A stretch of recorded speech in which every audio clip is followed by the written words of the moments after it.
welcome to your past life reading. And in this reading, Capricorn, we are going to look at who you potentially were in a past life, what your life purpose was, biggest life lesson learned, and how that may be feeding into and impacting your current incarnation. So I have 6 tarot positions here, which I will be clarifying as I go with the Star Child Tarot. We have a couple of yogic path oracle cards and a lead tarot energy. So I am going to start over here with the oracle cards. So that Lalita Tripura Sundari is the goddess of erotic spirituality. Now, I feel that in a past life, you were very much focused on maybe wealth. I think you were a very wealthy person. It was all about the assets. It was all about the, you know, we say keeping up with the Joneses, materialism and that kind of thing. So I feel that in this lifetime, you're really being asked to move towards what makes you feel alive, sensual, awake. It's the opposite energy. So that may resonate with some of you. Then we also have Dhumavati, and this is page 111 in the book, by the way. So if you're seeing that angel number, this one is for you. This is the goddess of disappointment and letting go.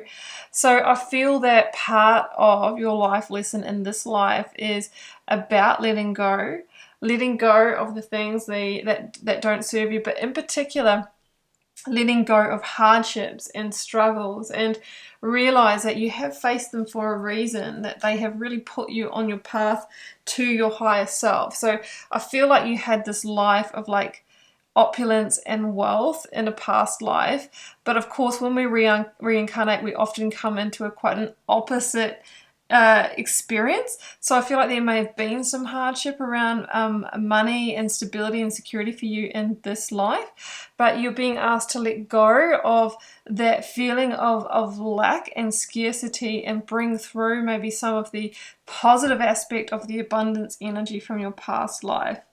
So Capricorn, your lead tarot energy is the universe, and this is actually the world and the major arcana, the very last tarot card. So it could mean that you're at this very last hurdle, this very last life lesson before you ascend to the next level spiritually.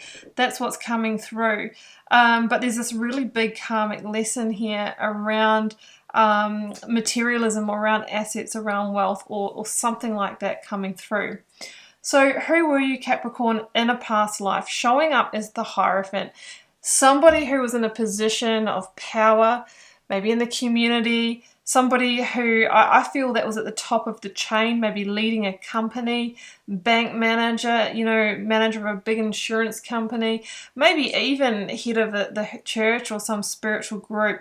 It was somebody who, even like royalty or this very regal kind of energy is coming through.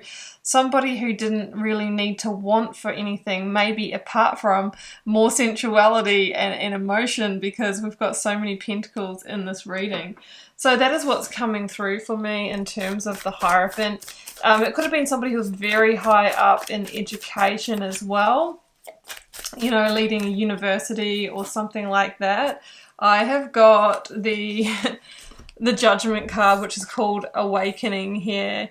Yeah, but I think that like part of your life purpose was to awaken beyond that, because I feel in some way that position and having to always show up in that power and be that person, it really held you back. It held you back spiritually. I think that there was a really big spiritual lacking, even though it's the Hierophant, guys. I know it's the Hierophant, but I'm seeing this more in its means of traditional work. So it was really about, you were meant to awaken in that past life, maybe even have a Kundalini awakening or start on that path. But instead, I think you went down the path of maybe, you know, work and money and ego more so.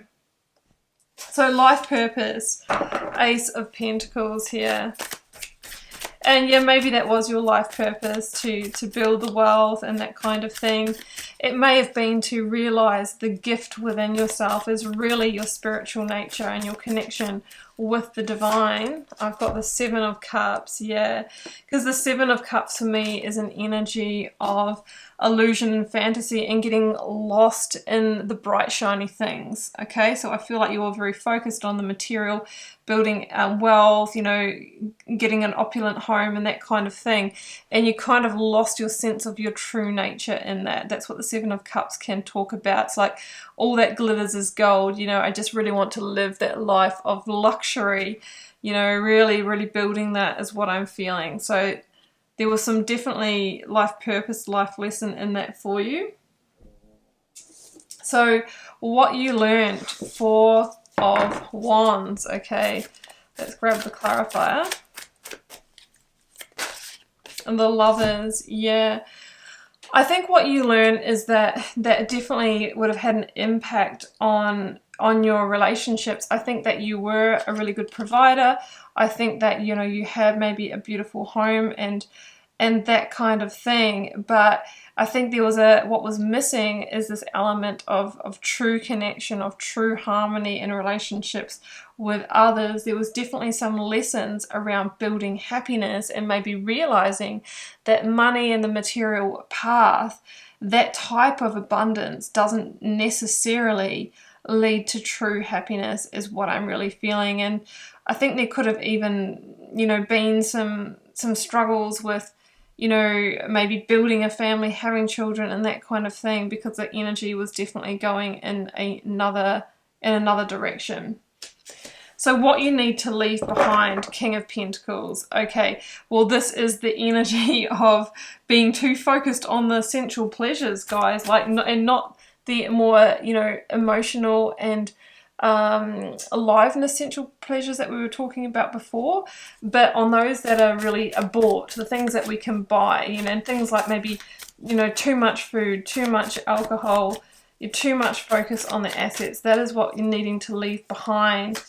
Yeah, exactly, leaving it behind. The Chariot, you know, it's really going to be your victory in placing focus, you know, elsewhere. But maybe that's what you've been doing in this life, but taking it too far to the extreme. I feel like with you in your previous life, it's almost like, oh, I don't like money. You might have a negative money story, like, you know, it's only for, you know, rich people that are full of ego that want to earn money and that kind of thing. So I actually feel, Capricorn, that some of you have fallen into scarcity because of that. So we're leaving behind just the attitudes around it, but it's still important for you to build abundance. So it's real lessons in abundance here. So why did you incarnate as yourself? We've got the Tower. Yeah, maybe to build really firm foundations for yourself that are built on all of the foundations as in abundance, love, and that kind of thing. If we just focus on one aspect, then often we will build ourselves a tower. So it's about your incarnation now is about building stability and security for yourself, but doing it in a way that is truly in alignment for you, because the Tower here can show me that, you know, when we build a life that doesn't align, or a life of ego and a life of materialism, we build a tower that eventually falls. I've got the Six of Pentacles here, and this is so fitting in this reading because in the Rider-Waite version of this card we see the beggars getting breadcrumbs dropped from above from the Emperor.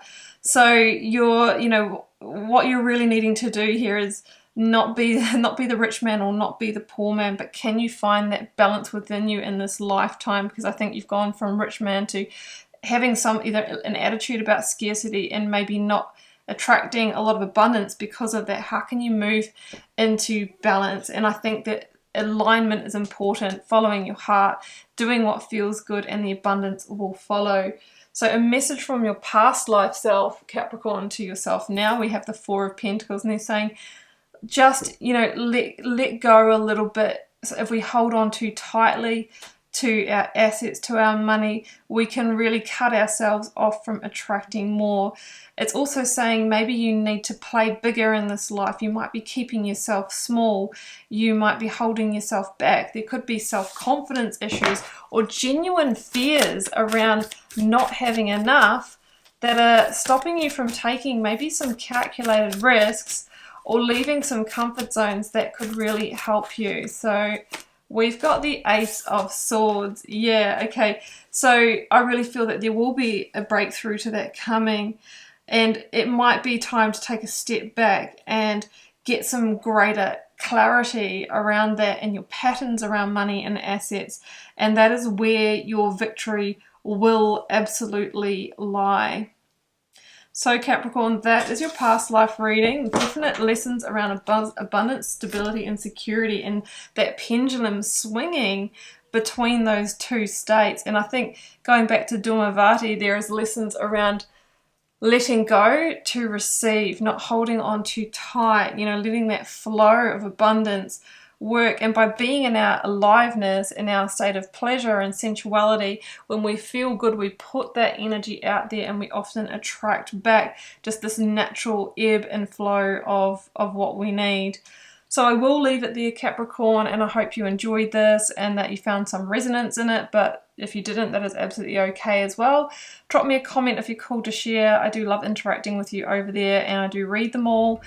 You can hit the subscribe button so you'll know when I upload new videos, and you can also support the channel by liking the video and sharing it as well. I will see you back here very soon for more readings, including the weekly readings each week, and also the end of year overviews are up as well. Do take care. See you next time. Bye.